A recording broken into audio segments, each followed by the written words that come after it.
बोलती पुस्तके. ज्यांना वाचनाचा नाद त्यांना बोलती पुस्तके घाली साद.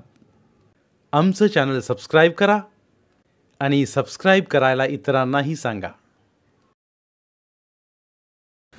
नमस्कार श्रोते मित्र हो. बोलती पुस्तके सादर करत आहेत ज्येष्ठ लेखक योगीराज वाघमारे लिखित कादंबरी सभापती, प्रकरण 10. कसं समजत नाही धर्माजीराव. अहो, आमचा जन्म गेला राजकारणात. कोण कसं डाव खेळतंय ते मला ठावं नाही वय. पर असू द्या. म्या कधी तुम्हाला काय म्हणालो का? तुमच्या खात्यामध्ये ढवळाढवळ केली का? आत्ता पतोर कधी अमक्याचं काम करा असं म्हणालो का? हा, कुणाला तुमच्याकडे पाठवलं का? साहेब हळूहळू पेटत होते आणि सभापती तोंडानं काहीच न बोलता मनानं नाही म्हणून सांगत होते. मग एवढं असून बी तुम्ही एका गावाबद्दल एवढं आडवं पडायचं कारण काय? नाही साहेब, काय नाही, आमचंच चुकलं. लोकांना वाटतं झेडपी अध्यक्षाला सांगितलं म्हणजे सगळं होतंय. अहो, लोक कुठंतरी विश्वास ठेवीत असतात. रस्त्यावरच्या दगडावर सुद्धा विश्वास ठेवून ते वागत असतात. त्यांना वाटत असतो तो दगड आपला विश्वासघात करणार नाही, पण आम्हीच त्याचा विश्वासघात करू लागलो. नाहीतर काय. साहेब काहीही बोलू लागले. सभापतीची अडचण झाली. जवळ बसलेली मंडळी त्या दोघांच्या असं शास्त्र घालून बोलण्याकडे टकामका बघू लागली. वारा एकदम पडलेला होता. नुसतं धगत होतं. दिवस मावळून दिवे लागण झाली होती. हिरवळीवरचा फिका दिवा जळत होता आणि त्या दोघांचं एकाएकी गप्प बसणं वातावरणात भयानता पसरवीत होतं. सभापतींना त्या गावाचं गूढ उकलत नव्हतं आणि अध्यक्ष महाशय तर नाव सांगायला तयार नव्हते. वातावरणाने असे वेगळे वळण घेतल्याने सभापतींना पुढचं काहीही सांगता येत नव्हतं. एवढ्यात फोनची रिंग वाजली. वातावरण भेदून गेलं. सगळ्यांचं लक्ष फोनकडे गेलं. अध्यक्षांनी तेवढ्याच बेफिकिरीने फोन उचलला. हॅलो, कोण? या. एवढंच बोलणं झालं आणि फोन खाली ठेवला. पुन्हा वातावरण जैसे थे. सभापतींना काहीतरी बोलायचं होतं. तोच बाहेर रिक्षा आल्याचा आवाज आला. गेटमधून आत येताना आवाज झाला. नमस्कार साहेब. अध्यक्षांनी फक्त बसा म्हटलं. रिक्षेमधून आलेली ती व्यक्ती दुसरं तिसरं कोणी नव्हतं. दहीगावच्या प्रकरणात दक्षता समितीला धारेवर धरला पॅंथर नेता अशोक. अशोकला बघता सभापतींना कसंच वाटलं. आता आणखी कुठला प्रश्न आणलाय? उद्याच्या कार्यक्रमाच्या वेळी काय उपस्थित करतो याचा अंदाज व्यक्तविता येत नव्हता. पण अशोक आला म्हणजे निश्चितच काहीतरी भानगड असणार असं सभापतींना वाटलं. खुर्चीवर बसता बसताच अशोक सभापतीकडे बघून म्हणाला, जय भीम नेते. जय भीम, जय भीम. सभापती गोंधळले. तरीही त्यांची काळजी न करता अशोक म्हणाला, अध्यक्ष महाराज, उद्याच्या कार्यक्रमात दहीगावला बक्षीस मिळालं पाहिजे. हां, सांगून ठेवतो. आणि अध्यक्षांची खळी खुलली. अहो, यांना सांगा आधी. काय सभापती? दहीगावच्या जत्रेत झालेल्या दलित तरुणावरील हल्ल्याच्या निषेधार्थ कलेक्टर व पोलीस प्रमुखांना बेजार केलं होतं. आता तोच अशोक आदर्श गाव म्हणून दहीगावला बक्षीस द्या म्हणून शिफारस करतोय. त्यांना खरंच वाटे ना म्हणून ते म्हणाले. पण अशोक, तेच ना मी अगोदर विरोध केल्याबद्दल. हो, त्याचं काय? आत्ताच पोलीस प्रमुखांनी मला चौकशीचा रिपोर्ट सांगितला आहे. गावकऱ्यांनी दलिताची माफी मागितली आहे. कोणीतरी विघ्नसंतोषी व समाजद्रोही माणसाने तक्रार केली होती. त्यामुळं गावकऱ्यांना व दलितांना खूप त्रास झालेला आहे. आमचे भांडण जे की कधीच नव्हते ते मिटलेलं आहे असं म्हटलेलं आहे. त्याची ही प्रत पहा. यावर दोन्ही बाजूच्या लोकांच्या सह्या आहेत. त्यामुळे मी पण दक्षता समितीकडे दिलेला अर्ज काढून घेतलेला आहे. गावकऱ्यांच्या मनातली दरी बुजवून टाकण्यासाठी आदर्श गावाचा पुरस्कार देण्याची फार मोठी संधी आलेली आहे. काय वारे पठ्ठ्या, याला म्हणतात नेता. दादासाहेबांनी अशोकची पाठ थोपटली आणि अशा मिस्किलपणानं सभापतीकडे पाहिलं की मांजराने उंदराला गठ्ठम केल्याचा मागमुसी कोणाला दिसू नये. दुसऱ्या दिवशी कार्यक्रमात अस्पृश्यता निर्मूलनाचे आणि चांगल्या सामंजस्याचे आदर्श गाव म्हणून पहिले बक्षीस दहिगावला मिळाले. अध्यक्षांनी, प्रमुख पाहुण्यांनी आणि अशोक यांनी आदर्श गावाचा महिमा वर्णन केला. सभापती धर्माजीने कार्यक्रमात सगळ्यांचे आभार मानले. दहिगावच्या सरपंचाचा आणि ग्रामस्थांचा उल्लेख करताना का कोणास ठाऊक दोनदा जीभ अडखळली. त्यावेळी अध्यक्ष महाराज विनाकारण खाकरले होते.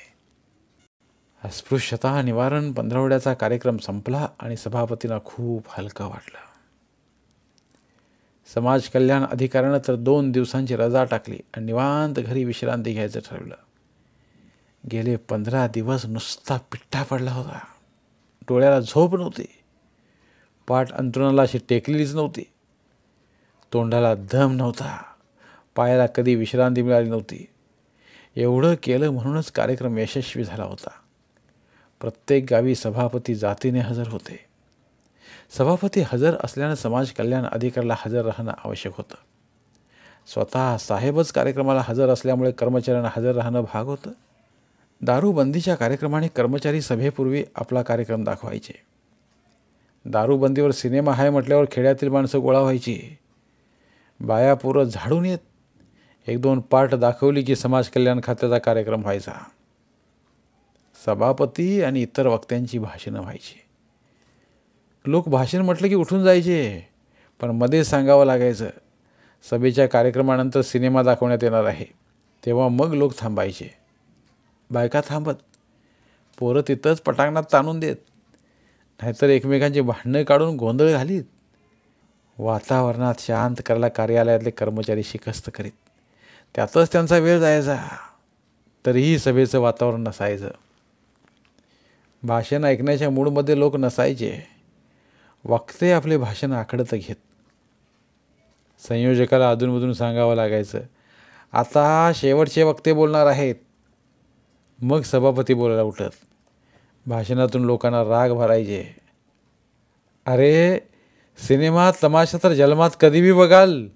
आपण अज्ञानी अडाणी माणसं. ज्यांनी माणसात आणलं त्यांचं स्मरण थोडा वेळ केलं तर बिघडलं कुठं. आयुष्यभर दुसऱ्यासाठी काबाड कष्ट केलंच की. दुसऱ्यांची गुरंढोरं राखली, मेलेली जनावरं ओढली, शिळ्या तुकड्यासाठी जिंदगी गहाण टाकली. पण ज्यानं माणसात आणलं त्याला विसरणार काय. असं प्रश्नोत्तराने बोलत ते.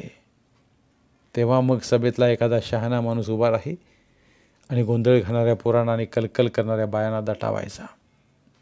मग शांत होई. साहेबांचं भाषण पुन्हा 10-15 मिनिटे चालायचं. सभा संपायची. पुन्हा सिनेमा सुरू व्हायचा. पुन्हा गर्दी उसळायची. निम्म्या रात्रीपर्यंत खेळ चालायचा. साहेबही पारावर खुर्ची टाकून बसलेले असायचे. झोप नाही, विश्रांती नाही. प्रत्येक गावात वेगवेगळा अनुभव. पण त्यामुळे तळागाळातल्या लोकांपर्यंत साहेबांना प्रत्यक्ष जाता आलं. लोक गाऱ्हाणी सांगायचे, कुणी अर्ज विनंती करायचे, कुणी चहाला चहा म्हणून आग्रह करायचे. सभापती सगळं स्वीकारायचे. जनसंपर्क खूप वाढला होता. साहेबांना आत्मविश्वास आला होता. प्रत्यक्ष डोळ्याने पाहिल्याने त्यांना निश्चित बोलता येत होतं.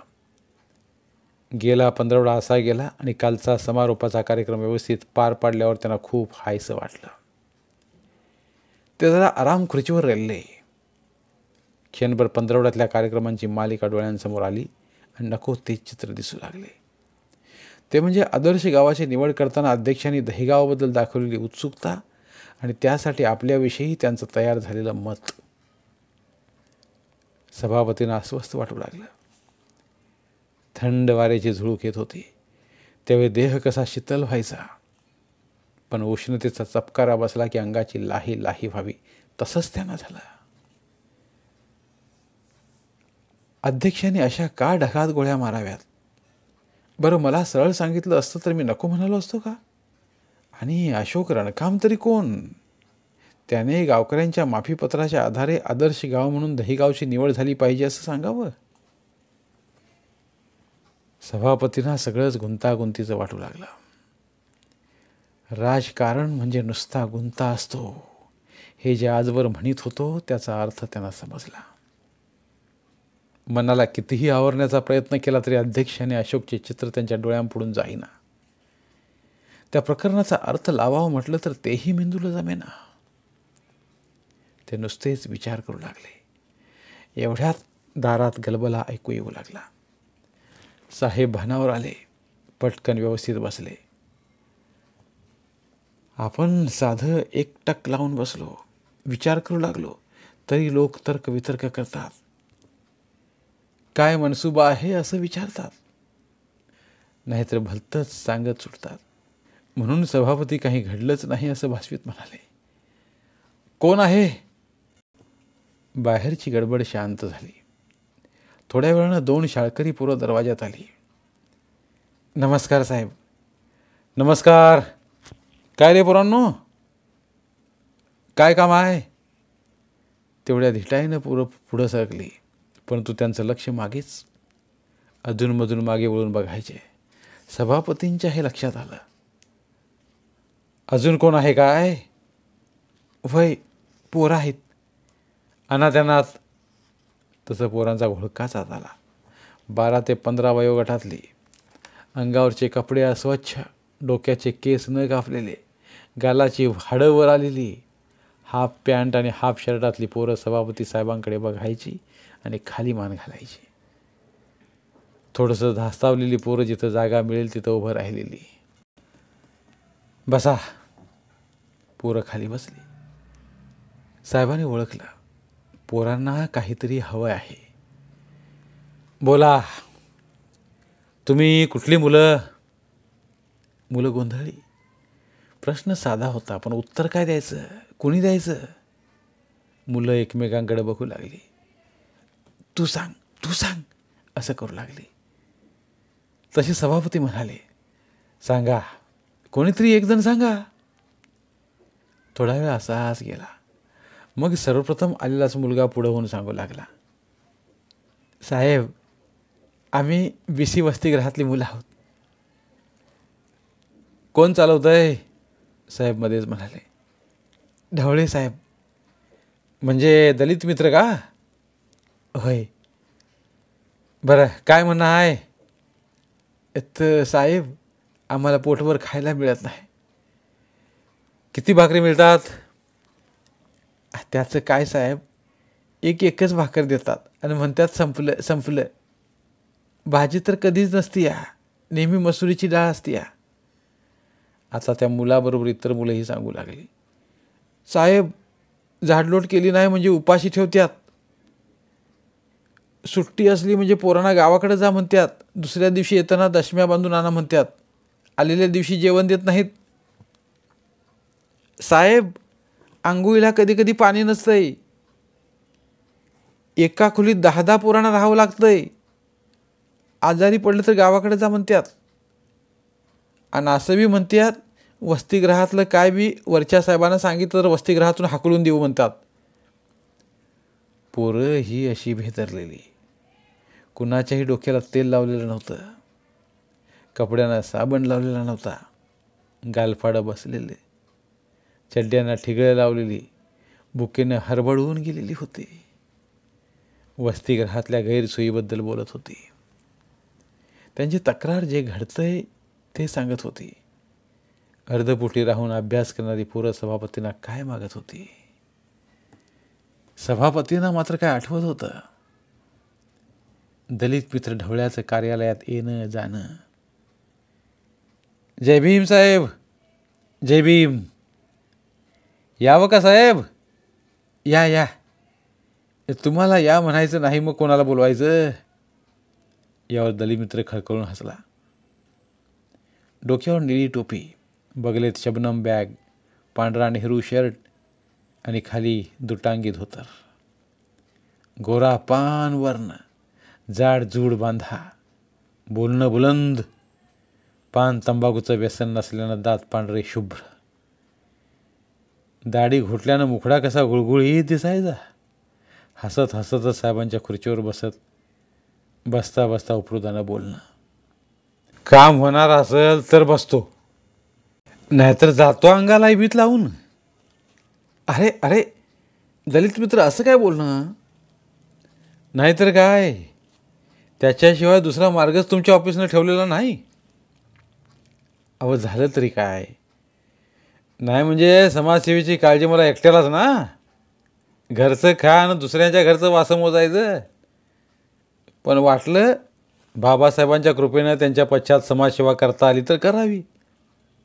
आपल्या समाजातली दीनदुबळ्यांची 4 पोरं शिकतील, मोठी होतील, साहेब ऑफिसर होतील. आईला आपल्या नशिबात नाही तर त्यांच्या नशिबात तरी असेल म्हणून घरचं खायला घालून बोर्डिंग चालवतोय. पण माझं काय हाल चालल्यात, पोरं जेवलीत का, कशी राहत असतील याचा कोणी विचार केला आहे? पण मला वाटतं बाबासाहेब काय काय हालापेष्टा खाऊन शिकले. आपल्या पोरानं ते वाईट दिवस येऊ नयेत म्हणून मी स्वखर्चानं वसतिगृह चालवतोय. खरं म्हटलं तर समाज आणि सरकारवर माझेच उपकार आहेत. अशा वेळेला घरचा पाहुणा जड होतोय. पण म्या 40 पोरांना पोचतोय. 40. 3 टायमाला पोट भरून जेवण, रोज ताज्या ताज्या भाज्या, आठवड्याला फिस्ट. कसं वसतिगृह चालवित असेल ते मलाच ठावं. बाबासाहेबांची कृपा म्हणून सगळं व्यवस्थित होतं आहे. हां, म्हणून तर समाजात तुम्हाला मान आहे. दलित मित्राचं जोरजोरात बोलणं हळूहळू खालच्या पट्टीत येणं. सभापती त्यांच्या बोलण्याची दखल घेतात आणि म्हणतात, काय काम काढलं? होणार आहे काय? पुन्हा दलित मित्राचं वाकडं बोट घालून तूप काढण्याचा प्रकार. सांगा तर. दलित मित्र जागेवरून उठतात आणि सभापती साहेबांच्या जवळच्या खुर्चीवर बसून बोलतात. आमचं बिल द्या तेवढं. किती रक्कम आहे? लई नाही हो. तरी पण. दलित मित्र शबनममधून डायरी काढतात, काही पानं उलगडतात. 7,000 आहे. मग सभापती कांबळे भाऊसाहेबाला बोलवतात. कांबळे भाऊसाहेब काहीतरी तांत्रिक अडचणी सांगतात. पुन्हा दलित मित्र गरजतात. असं करू नका. 14 एप्रिल जवळ आली आहे. पोरांना गोडधोड करून घालावं की नाही? आपली पोरं जयंतीच्या दिवशी गोडधोड खातील, पण वसतिगृहातली. बरीच घासाघीस करून कांबळे भाऊसाहेबांना कॅपी साहेबाकडे 2-3 वेळा पाठवून चेक द्यायचं निश्चित होतं. दलित मित्र गडगडून हसतात. सभापतींच्या हातात हात देतात आणि 4 गोल्ड स्पॉटची ऑर्डर देतात. पोरांच्या नावावर कार्यालयातून पटकन काम करून जाणारे दलित मित्र ढवळे सभापतींच्या नजरेसमोरून जात नव्हते. पोरं मात्र सांगत होती, साहेब काहीही करा, पण परीक्षेच्या काळात तरी खायला मिळावं. सभापती भानावर आले. मुलांची विनंती मान्य करण्यासारखी होती. आपण ज्या जागेवर उभे आहोत त्याखाली किती मोठा अंगार आहे याची आपणाला जाणीवच नसावी. याचंच त्यांना दुःख वाटू लागलं. त्यांचं मन म्हणू लागलं, इतके वेळा दलित मित्र आले पण एकदाही त्यांच्या वसतिगृहाला आपण भेट दिली नाही का? सगळ्यांनी एकदाही निमंत्रण दिलं नाही का? सभापती गोंधळले आणि मुलांना एवढंच म्हणाले, जा मुलांनो, अभ्यास करा. मी येतो एकदा तुमच्या वसतिगृहात. मुलं उठली. सगळ्यांनी हात जोडले. नमस्कार नमस्कार. पण साहेब, आम्ही तुम्हाला काहीतरी सांगितले असं दादासाहेबांना सांगू नका, नाहीतर ते ऐन परीक्षेच्या वेळी वसतिगृहातून नावं काढून टाकतील. सगळ्यांच्या वतीनं बोलणारा तो चुणचुणीत मुलगा म्हणाला, नाही बाळ, जा जा. धन्यवाद. उर्वरित कादंबरी पुढील भागात.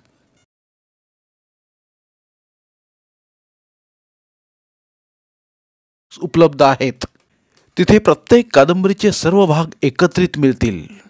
त्यामुळे सध्या सुरू असलेल्या क्रमशः कादंबरीच्या पुढील भागासाठी वाट पाहण्याची गरज नाही. तुमच्या वेळेनुसार तुम्ही संपूर्ण कादंबरी सलगपणे ऐकू शकतात आणि साहित्याचा आस्वाद घेऊ शकता. कृपया आमच्या चॅनलच्या होमपेजवर जाऊन प्लेलिस्ट चेक करा आणि तुमची आवडती कादंबरी निवडा. धन्यवाद.